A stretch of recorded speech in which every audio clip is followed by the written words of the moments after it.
ಮಣ್ಣೆತ್ತಿನ ಅಮಾವಾಸ್ಯೆ ನಂದಕ ಬೈಮಾಸಿಕ ಪತ್ರಿಕೆಯಲ್ಲಿ ಬಂದಿರುವಂತಹ ಲೇಖನ.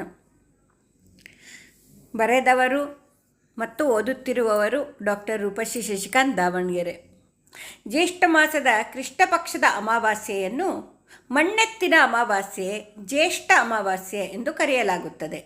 ಎಲ್ಲರೂ ಆಚರಿಸುವ ಹಬ್ಬವಾದರೂ ಇದು ಮುಖ್ಯವಾಗಿ ರೈತರಿಗೆ ಬಹಳ ಶ್ರೇಷ್ಠ ಹಬ್ಬ. ಇದು ಮುಂಗಾರಿನ ಆರಂಭದ ಹಬ್ಬವಾಗಿದೆ. ತಾವು ಪ್ರತಿನಿತ್ಯ ದುಡಿಯುವ ಭೂಮಿಗೆ ಮತ್ತು ತಮ್ಮ ಜೊತೆ ಸಹಕರಿಸುವ ಎತ್ತುಗಳಿಗೆ, ನೇಗಿಲಿಗೆ ಪೂಜೆ ಮಾಡುವುದು ಈ ದಿನದ ವಿಶೇಷ.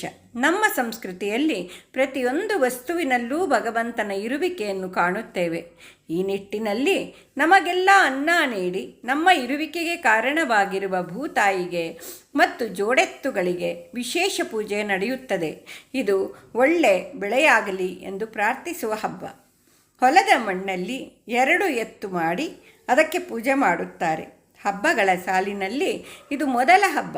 ಮುಂದೆ ಮಣ್ಣಿನಿಂದ ಮಾಡುವ ನಾಗಪ್ಪ, ಕೃಷ್ಣಾಷ್ಟಮಿಯಂದು ಮಾಡುವ ಕೃಷ್ಣನ ಗೋಕುಲ, ವಿನಾಯಕ ಚತುರ್ಥಿಯಂದು ಮಾಡುವ ಗಣಪತಿ, ಗೌರಮ್ಮ, ಎಲ್ಲದಕ್ಕಿಂತ ಮೊದಲು ಮಣ್ಣಿನಿಂದ ಮಾಡುವ ಮೊದಲ ವಿಗ್ರಹ ನಂದಿಯದು. ಮಳೆ ಬಂದು ಬಿತ್ತನೆ ಮಾಡುವುದಕ್ಕಿಂತ ಮೊದಲು ತಾವು ಬಿತ್ತಬೇಕೆಂದಿರುವ ಧಾನ್ಯಗಳನ್ನು ಸೇರುಗಳಲ್ಲಿ ತುಂಬಿ ಎತ್ತು ನಡೆದು ಹೋಗುವ ದಾರಿಯಲ್ಲಿ ಇಡುತ್ತಾರೆ. ಎತ್ತು ಯಾವ ಸೇರನ್ನು ಒದೆಯುತ್ತದೆಯೋ ಆ ಧಾನ್ಯವನ್ನು ಬಿತ್ತುವ ಸಂಪ್ರದಾಯ ಇದೆ. ಕಾರ ಹುಣ್ಣಿಮೆಯ ನಂತರ ಬರುವ ಅಮಾವಾಸ್ಯೆಯಂದು ತಮ್ಮ ಹೊಲದಿಂದ ಮಣ್ಣನ್ನು ತಂದು ಅದರಲ್ಲಿ ಜೋಡಿ ಎತ್ತುಗಳನ್ನು ಮಾಡಿ ಅವುಗಳನ್ನು ಚೆನ್ನಾಗಿ ಸಿಂಗರಿಸಿ ಅದರ ಮುಂದೆ ಮಣ್ಣಿನಿಂದ ನೀರು ಮೇವು ಹಾಕಲು ಗ್ವಾದಲಿ ಮಾಡುವ ಸಂಪ್ರದಾಯವಿದೆ. ಕುಂಬಾರನ ಮನೆಯಿಂದ ಜೋಡೆತ್ತುಗಳನ್ನು ಮತ್ತು ಗ್ವಾದಲಿ ಮಾಡುವ ಹಸಿ ಮಣ್ಣನ್ನು ತರುವ ಸಂಪ್ರದಾಯವಿದೆ. ಈ ಮಣ್ಣೆತ್ತಿನ ಅಮಾವಾಸ್ಯೆ ಎಂದು ಪೂಜೆ ಮಾಡಿದ ಎತ್ತುಗಳನ್ನು ಶ್ರಾವಣ ಮಾಸದ ನಾಗರ ಪಂಚಮಿಯ ದಿನದ ತನಕ ಮನೆಯಲ್ಲಿಟ್ಟುಕೊಂಡು ಪೂಜೆ ಮಾಡುತ್ತಾರೆ. ನಾಗರ ಪಂಚಮಿಯ ನಂತರ ಕೆರೆಕಟ್ಟಂಬಲಿ ಎಂಬ ಆಚರಣೆಯನ್ನು ಮಾಡಿ ಅಂಬಲಿ ಮಾಡಿಕೊಂಡು ಹೊಲಕ್ಕೆ ಹೋಗಿ ಎತ್ತುಗಳನ್ನು ಹೊಲದಲ್ಲಿ ಇಟ್ಟು ಅದಕ್ಕೆ ಅಂಬಲಿ ಎಡೆ ಇಟ್ಟು ಬರುತ್ತಾರೆ. ಅಂಬಲಿ ದೇಹಕ್ಕೆ ತಂಪನ್ನು ನೀಡುತ್ತದೆ. ಹಾಗೆಯೇ ತಮ್ಮ ಎತ್ತುಗಳಿಗೆ ಜೀವನ ತಂಪಾಗಿರಲಿ ಎಂಬ ಆಶಯ ಈ ಆಚರಣೆಯಲ್ಲಿದೆ.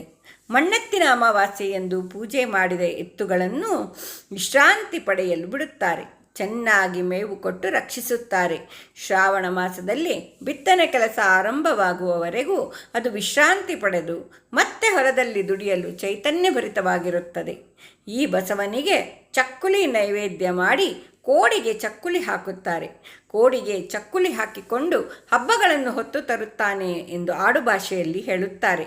ಚಕ್ಕುಲಿಯಂತೆ ಮಂಗಳಕರವಾದ ಸಂಭ್ರಮ ಸಡಗರದ ಹಬ್ಬಗಳು ತಿರುಗಿ ತಿರುಗಿ ಬರುತ್ತಿರಲಿ ಎಂಬ ಆಶಯ. ಎತ್ತು ಶಿವನ ವಾಹನ, ನಂದಿಯ ಸಂಕೇತ. ಸದಾ ಶಿವನ ಜೊತೆ ಇರುವ ನಂದಿ ನಮಗೂ ಆ ಸನ್ನಿಧಿಯ ಸೌಭಾಗ್ಯ, ಆ ಭಕ್ತಿ ಕೊಡಲಿ. ಮಣ್ಣು ಭೂಮಿಯ ಸಂಕೇತ. ಎತ್ತಿನ ಪೂಜೆ ಜೊತೆ ಭೂಮಿ ಪೂಜೆ ನಡೆಯುತ್ತಿದೆ. ಭೂಮಿಯಿಂದಲೇ ಅನ್ನ, ಭೂಮಿಯಿಂದಲೇ ಜೀವನ. ರೈತರಿಗಂತೂ ಭೂಮಿ ಸರ್ವಸ್ವ. ಇನ್ನು ಅಮಾವಾಸ್ಯೆಯ ಚಂದ್ರ ಕಾಣದ ದಿನ ಧ್ಯಾನ ಆರಾಧನೆಗಳಿಗೆ ಶ್ರೇಷ್ಠ ದಿನ. ದುರ್ಗಾದೇವಿ ಒಲಿವ ದಿನ. ಕಾರ ಹುಣ್ಣಿಮೆ ಅಥವಾ ವಟಸಾವಿತ್ರಿ ಹುಣ್ಣಿಮೆ ನಂತರ ಬರುವ ಈ ಅಮಾವಾಸ್ಯೆಯು ಬಹಳ ಪವಿತ್ರ.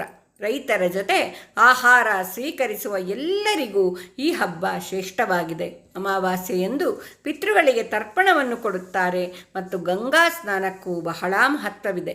ನಮ್ಮ ಭಾರತೀಯ ಸಂಸ್ಕೃತಿ ಎಲ್ಲರಲ್ಲೂ ಭಗವಂತನ ಇರುವಿಕೆ ಗುರುತಿಸಿ ಅವನ ಕೃಪೆಗಾಗಿ ಕೃತಜ್ಞತೆ ನೀಡಲು ಪೂಜೆ ಸಲ್ಲಿಸುವ ಸಂಪ್ರದಾಯ ಮಾಡಿದೆ. ಸೂರ್ಯನಿಗೆ ಅರ್ಘ್ಯ, ನದಿಗೆ ಪೂಜೆ, ಬಾಗಿಣ, ಹಾಗೆ ಬೆಳೆ ಬಿತ್ತನೆ ಮಾಡಿ ಉಳುವ ನೇಗಿಲು ಮತ್ತು ಎತ್ತುಗಳು ಜೊತೆಗೆ ಹೊಲದ ಮಣ್ಣಿಗೆ ಪೂಜೆ ಸಲ್ಲಿಸುವ ಈ ಹಬ್ಬ ಶ್ರೇಷ್ಠವಾಗಿದೆ. ಹೋಳಿಗೆ ಸಿಹಿ ನೈವೇದ್ಯ ಮಾಡಿ ಸಂಭ್ರಮದಿಂದ ಈ ಹಬ್ಬ ಆಚರಿಸುತ್ತೇವೆ. ಈ ಸಂದರ್ಭದಲ್ಲಿ ಅನ್ನದಾತನಾದ ಆ ರೈತನಿಗೆ, ಅವನ ಜೋಡತೆ ಕೂಡಿ ದುಡಿಯುವ ಗೆಳೆಯರಿಗೆ, ಆಗಿರುವಂತಹ ಜೋಡೆತ್ತಿಗೆ ಅನಂತ ನಮನ ಅರ್ಪಿಸುತ್ತೇನೆ. ಶ್ರೀಕೃಷ್ಣಾರ್ಪಣ. ಮತ್ತು ಡಾಕ್ಟರ್ ರೂಪಶ್ರೀ ಶಶಿಕಾಂತ್, ದಾವಣಗೆರೆ. ಕೇಳಿದವರಿಗೆಲ್ಲ ಕೂಡ ಅನಂತ ಧನ್ಯವಾದಗಳು.